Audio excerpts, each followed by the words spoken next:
Yos nakama, selamat datang di Lifestyle Anime. Akhirnya versi bajak laut dari One Piece terbaru, yaitu One Piece 1141 sudah bisa dinikmati bersama. Inilah saatnya Mimin untuk mereview sekaligus menganalisis semua One Piece chapter 1141. Aura dari pangeran terkutuk Loki benar-benar sangat mengerikan. Bahkan Hajrudin dan krunya sangat takut ketika Loki hendak menggunakan senjata palunya yang dinamakan Ragnir. Dan Luffy hanya bisa melongo ketika melihatnya. Penasaran kan? Eits, jangan lupa tinggalkan jejak jempol kaki kalian dengan like video ini ya. Lalu tuliskan di kolom komentar dari kota manakah kalian menonton video ini. Kalian aja ketemu jodohnya kan di sini. One Piece chapter 1141 mendapatkan judul Wanita yang Lebih Tua, di mana judul kali ini merujuk pada tipe wanita yang disukai oleh Jarul. One Piece terbaru yaitu One Piece 1141 diawali dengan memperlihatkan Road dan Nami yang membawa para raksasa penjaga kastil kembali ke desa menggunakan Svar alias kapal kabut. Nami menggerutu dan berteriak kesal karena sudah seharian mencari harta karun di kastil sebesar itu. Ternyata tidak membuahkan hasil apa-apa. Dia juga kesal karena sebenarnya dia tak peduli dengan si Loki itu. Yang dia pedulikan hanyalah berlian besar. Road berusaha menenangkannya, khawatir para penjaga bisa mendengar teriakannya. Yap, benar saja, para raksasa penjaga kaget ternyata Road dan kelompok Luffy sudah menjelajahi kastil Aurus, dan mereka bertanya-tanya apa yang dimaksud oleh Nami mengenai Loki dan berlian itu. Road meminta para penjaga raksasa itu untuk tetap berbaring dan tak perlu memikirkan perkataan Nami. Road kembali meminta Nami untuk mengecilkan suaranya, namun Nami malah kembali berteriak kesal mengenai harta karun yang tidak berhasil dia dapatkan. Dan kemudian berpindah ke Franky dan juga Ripley yang berada di pohon harta karun Adam. Franky dan Ripley masih menjelajahi pohon Adam. Franky terpukau, merasa ada lebih banyak hal yang bisa dilihat daripada yang ia bayangkan. Ripley menjelaskan bahwa para raksasa telah tinggal di atas cabang-cabang pohon ini selama beberapa generasi, membuat setiap cabangnya punya sejarah sendiri. Tiba-tiba Franky melihat sebuah cabang besar dari pohon Adam yang sudah dipotong, tapi sebagian masih tersambung ke batang utama. "Wah, itu apa?" tanya Franky. Ripley pun menjawab, "Dulu ada desa bernama Haugen di cabang itu. Suatu hari petir menyambar dan membakar seluruh desa. Masalahnya, cabang-cabang tua ini begitu terbakar, apinya tidak akan padam. Untuk mencegah api menyebar ke bagian lain, kami terpaksa menebang seluruh cabang beserta desa di atasnya." Franky lalu menanggapi, "Pasti berat untuk mengambil keputusan seperti itu. Pohon Adam memang legendaris, tapi jika sudah tua, hal seperti itu memang tidak bisa dihindari." Ripley menambahkan, "Bisa dibilang, petir dan api adalah satu-satunya kelemahan Elbaf." Menarik. Petir sebesar apa yang dapat membakar dahan pohon Adam sebesar itu? Bahkan jika dilihat pada gambar panelnya, Franky terlihat seperti upil yang menempel di tembok kamar kalian. Pohon harta karun Adam menjulang tinggi sampai menembus awan, bahkan atmosfernya sangat unik dan membuat Elbaf juga memiliki pulau awan seperti di Skypiea. Yap, kalian benar, di ujung teratas pohon harta karun Adam terdapat pulau langit yang saat ini sudah hancur. Yap, Birka. Birka merupakan kampung halaman dari Enel.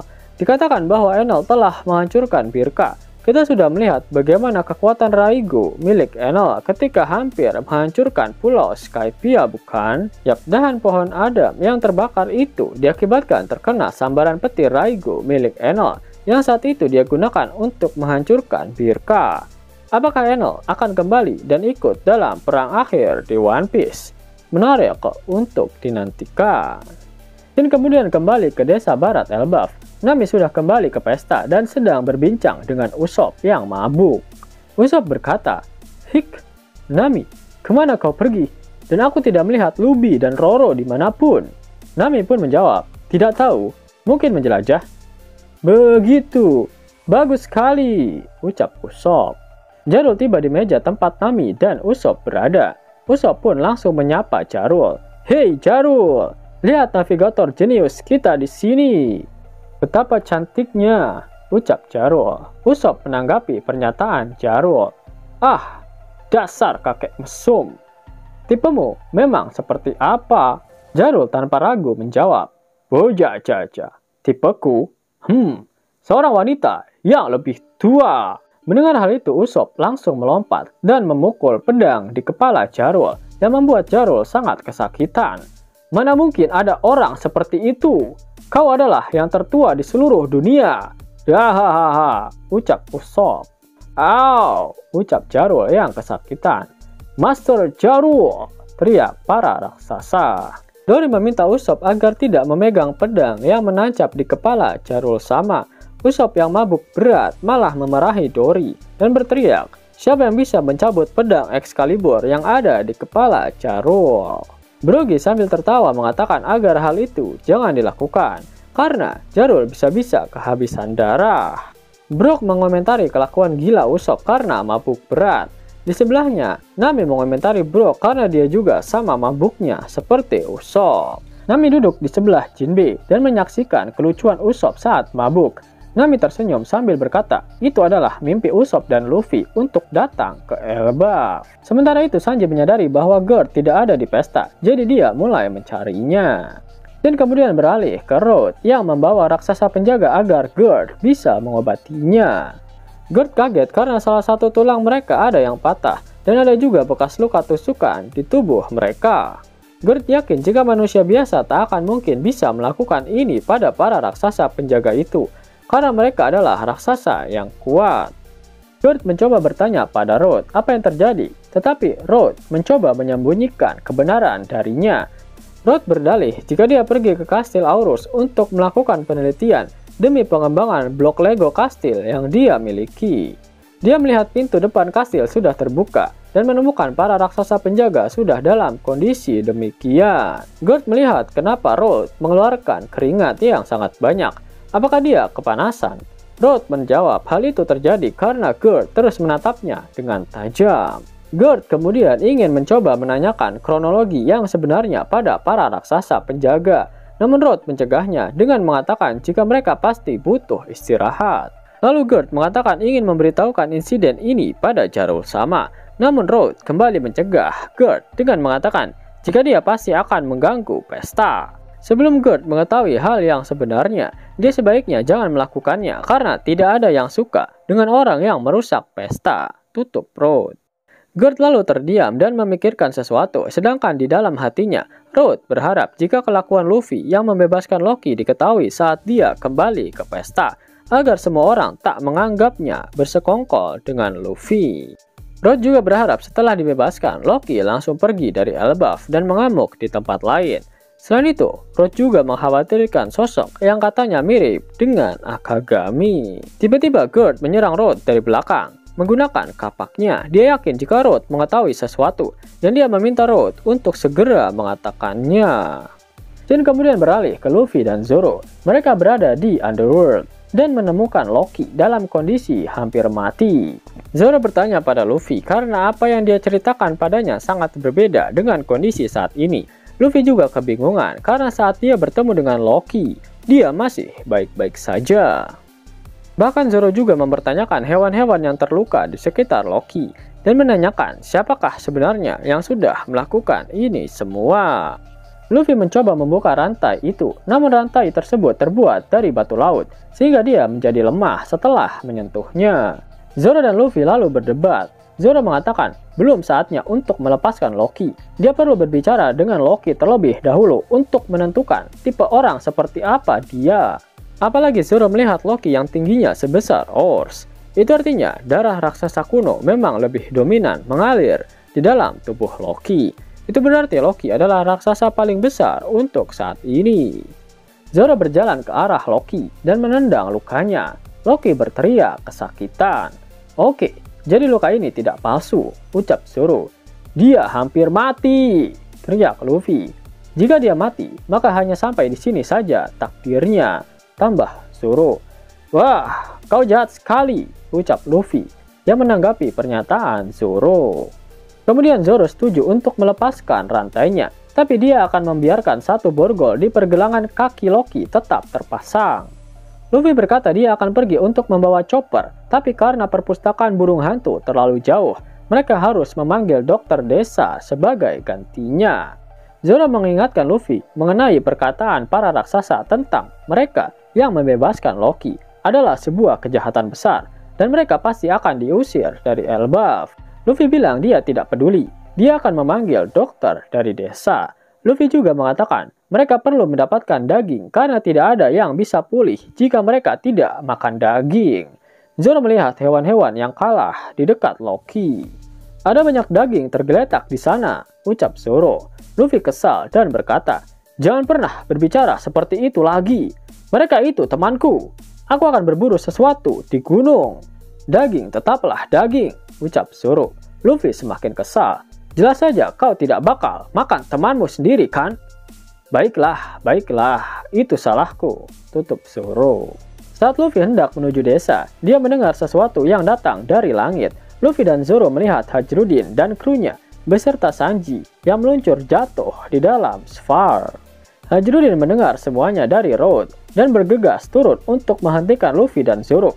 Namun karena mereka sedang terburu-buru, kru Hajrudin tidak menggunakan lift yang biasanya dan menaiki Sfar. Sfar akhirnya jatuh karena tidak ada awan pulau di Underworld. Dalam halaman ganda yang menakjubkan, Luffy menggunakan Gomu Gomu no Fusion untuk menolong mereka semua. Tubuh Luffy menggelembung sangat besar untuk menghentikan Sfar. Hajrudin menangis kegirangan melihat Luffy, tetapi Sfar memantul dengan sangat keras dan mereka semua, kecuali Gerd dan Sanji terbang menjauh lagi. Hajrudin dan krunya berhasil bertemu dengan Luffy lagi, namun mereka terlihat terluka parah. Mereka berterima kasih kepada Luffy atas bantuannya, karena jatuh dari ketinggian itu akan mengakibatkan kematian instan. Kemudian Hajrudin meminta Luffy untuk tidak melepaskan Loki. Hajrudin berkata, tolong Mugiwara, pikirkan lagi keputusanmu untuk membebaskan Loki. Jangan percaya Loki, dia licik dan kejam. Dia jahat, penjahat yang tidak bisa dikasihani. Kami sudah kenal dia sejak dia masih bocah nakal. Kalau dia mengatakan sesuatu yang menyenangkan padamu, itu pasti hanya rencana busuk. Dia adalah pria jahat yang dengan santai membunuh seseorang yang dia sebut sebagai teman kemarin. Dia adalah musuh bagi dunia. Zoro berkata, sedikit terlambat untuk itu. Hah? Teriak Hajrudin. Pada halaman ganda terakhir yang benar-benar epik dari chapter ini, Loki telah bangun. Meskipun ia masih menggunakan borgol di pergelangan kaki kirinya, Loki berada di depan Luffy dan terlihat sangat marah. Namun wajahnya masih digambarkan berbayang. Ukuran Loki sangat besar. Luffy terlihat seperti semut di hadapannya. Bajak laut prajurit raksasa baru pun terkejut. Itu Loki! Teriak Hajrudin dan krunya. Apa? Dia seharusnya pingsan, ucap Luffy. Hajrudin menatapnya dengan tatapan penuh kewaspadaan. Sementara Loki meraih senjatanya dengan senyum jahat di wajahnya. Hajrudin berteriak, berhenti! Loki, menjauhlah dari Ragnir. Dalam kanji Jepangnya berarti petir besi.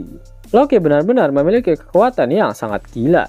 Bayangkan dalam keadaan sekarat saja Loki mampu berdiri dan bersiap menggunakan senjata miliknya. Loki memiliki tujuan untuk menghancurkan dunia. Entah dengan alasan apa, pasti dia memiliki tujuan tersendiri mengapa dia ingin melakukannya. Ditambah dengan fakta, dia sangat membenci pemerintah dunia dan menyebut mereka dengan sebutan sampah. Luffy dan Zoro bahkan mempercayai Loki dengan membuka borgolnya. Apakah ini pertanda jika Loki pada akhirnya akan bergabung dengan Luffy untuk menghancurkan pemerintah dunia? Menarik. Selain itu, dalam mural di pohon harta karun Adam pun diperlihatkan salah satu aliansi Nika adalah Ancient Giant. Saat ini Ancient Giant sudah punah dan Loki lah satu-satunya yang memiliki darah Ancient Giant di dalam tubuhnya. Pada akhir One Piece chapter 1141, Oda Sensei tak mengeluarkan kata-kata mutiaranya. Itu artinya minggu depan One Piece tidak libur. Nah, yang lagi bingung cari game One Piece mengkeren dengan grafik aduhai, tapi maininnya di handphone. Mimin ada rekomendasi game One Piece super keren nih. One Piece Fighting Path. Game bergenre petualangan dan action. Benar-benar bikin nagih guys. Ceritanya dari Luffy brojol sampai lawan Kaido di Wano Kuni. Dan gamenya bakalan diupdate terus sampai Elbaf cuy. Buruan download gamenya. Link ada di pin komentar video ini ya, nakama. Mau dapat uang hingga 50.000 gratis dan bisa langsung ditarik? Buka tabungan di aplikasi Neobank sekarang juga. Karena di aplikasi ini kalian bisa dapatkan banyak uang tunai gratis. Serta banyak sekali diskon-diskon menarik yang bisa kalian dapatkan. Gaskan! Link ada di kolom deskripsi ya nakama. Dan namun sebelum Mimin masuk ke dalam pembahasannya, Lifestyle Anime yang berkolaborasi dengan Mystic Society kembali mengeluarkan kaos terbaru nih, yaitu desain Zoro dalam mode Asura loh. Keren banget pokoknya. Gak percaya? Silahkan dicek short videonya.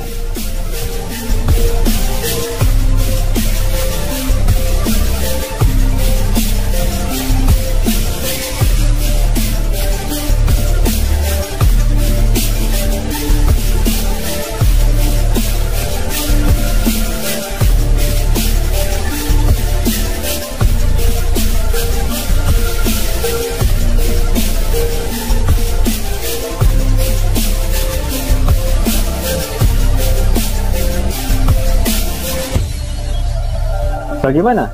Keren kan? Bagi kalian nakama Opler, terutama para fan gaynya Babang Marimo, kudu wajib harus punya baju ini. Gaskan! Link pemesanan ada di kolom deskripsi. Yo nakama, itulah video review untuk One Piece chapter 1141.